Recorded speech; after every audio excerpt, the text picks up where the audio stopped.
Hello and welcome to Freebie Friday, where I find free undiscovered gems just for you.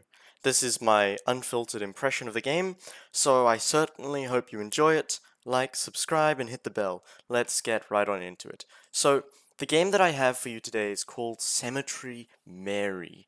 It's a story-based game, that's all I know pretty much. So, besides that, I'm not fond of the UI, but I really like the art. So let's get in. Warning! This game contains themes and depictions of the following: stalking, kidnapping, strong language, mild drugs, alcohol and smoking, blood, murder, suicide, flashing images, and potentially loud noises. Discretion is advised. Let's continue. I have never been to a funeral that I did not enjoy. This is until very recently, and I wasn't sure how to feel. It was a beautiful service, and one they certainly deserved. If only it had come later in their lifetime, and maybe it could have been prevented. If there wasn't a murderer in my city, that's what everyone's been saying anyways.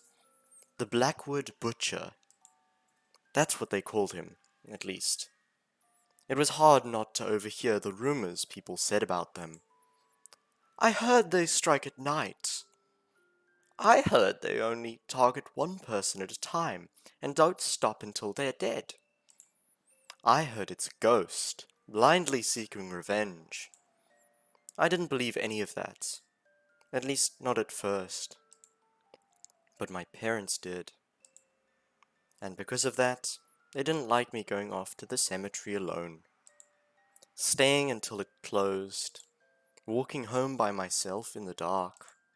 Even though it was only across the street, these rumors had made them afraid for my safety. Do you really believe they're real? Asked my father. I do, he answered. Are you really worried for me? My mother did not say anything, but that is to be expected. They thought I was a perfect target. Wow, these, these parents really don't. Shame, man. But I still didn't believe in it. Still, they were worried about me. So they sent me off to live with my aunt, uncle, and cousin. This is some Narnia stuff, except they were hiding from a war. They didn't live far, at least not anymore. They moved from their fancy home in gorgeous Hallen City to a small little cabin in the woods. I never understood why, but I never really asked about it either. My parents felt I would be safer with them. I didn't want to leave, but every day I stayed only seemed to stress them out more. So I went, to make them feel better. For the first few weeks, everything was fine. I barely left the house, barely went to town anymore, and when I did, I was always with someone, taking all precautions to avoid becoming a victim of the butcher. But I still thought it was only a rumor. Even if the number of deaths in our community increased, I never thought that I, or someone I knew, would be a victim. Then that thing happened. To those two. And for the first time, I was worried. Shortly after that, my own parents disappeared. They weren't in the diner, nor could I contact them. Even the authorities couldn't figure it out. No one had seen them. It was as if they had suddenly vanished. As if they were killed off. I don't like to think about that possibility. Actually, well, there was also that other thing that happened. Maybe I should have told the authorities about it. Or anyone for that matter. But I was too afraid of what might happen if I did. Ooh, your parents are safe.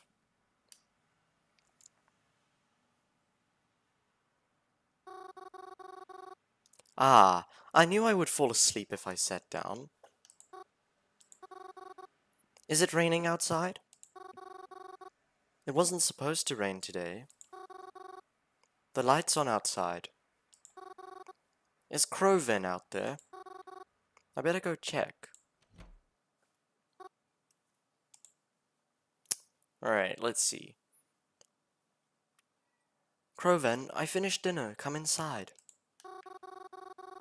It's spaghetti. I used your favorite sauce too. Okay, I'll be inside in a second. Just let me put this out. I mean, I appreciate the spaghetti bolognese. I like the red eyes. All the food is cold.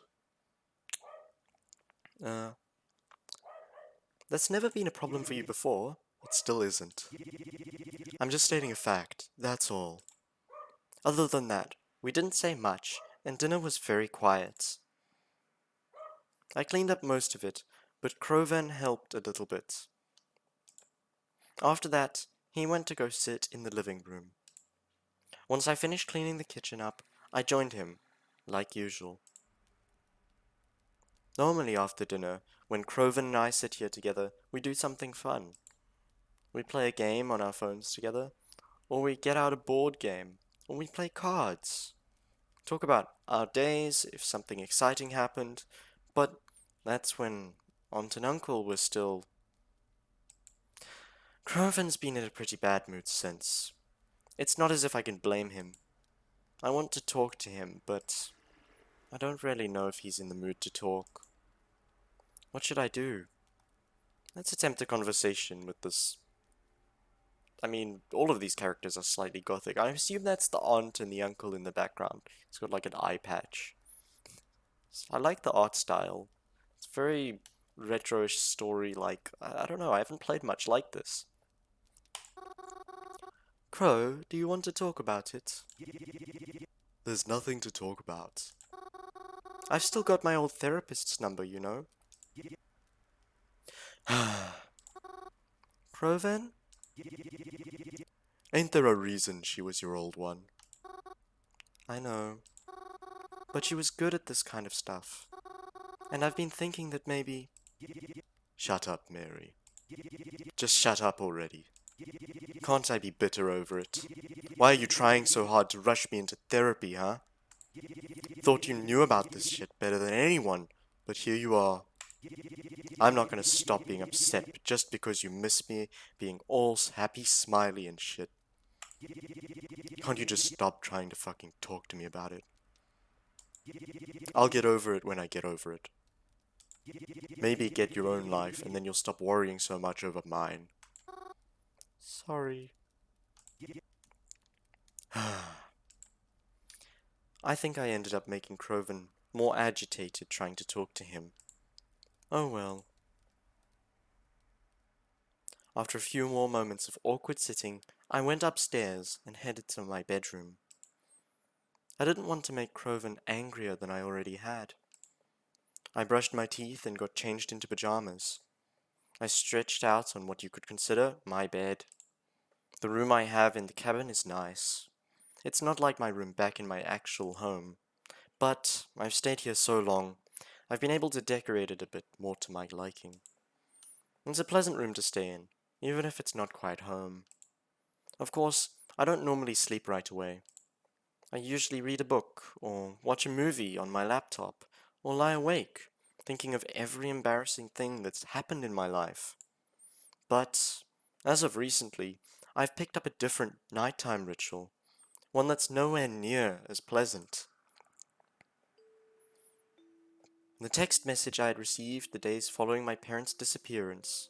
Wow, that's quite a doll that she's got there. The text message I had received the days following my parents' disappearance. It was from a number I didn't recognize. Your parents are safe, it had said. I know I should have done something smart. I should have told somebody. But instead, I texted the number back. And they responded to me. Oh god, those eyes. Look at... Oh, this whole thing, and that looks like a marionette, but I know it's not, but it kind of does. This whole aesthetic is brilliant. I've noticed that other than the first message, they don't usually reach out to me. It's me who keeps texting them, hoping to find out what's happening behind all this. Are you still awake? I am awake whenever you want to talk. Let's find out more about this mystery number. Will you tell me who you are? That I cannot do. My identity must remain hidden. Forever? No, not forever. Then why can't you just tell me who this is? Because it's not safe. Why wouldn't it be safe? You'll have to trust me on that. I don't trust you at all. How did you even get my number? Your parents gave it to me. Why would they do that? Because they care about you. You must be lying to me. My parents wouldn't do something like that. I'm sorry, you don't know your parents as well as you think you do. What does that mean? Seriously, you freak me out. I just want my parents back. Please don't drag this out. I just want them back home. You should get some rest. It's late, isn't it? I'll talk to you tomorrow. I don't like to text for too long. Until then, goodbye. Goodbye. They suggested that I get some rest. But how do they expect me to do that? I never felt more restless in my life. Even asleep, I knew I wouldn't rest.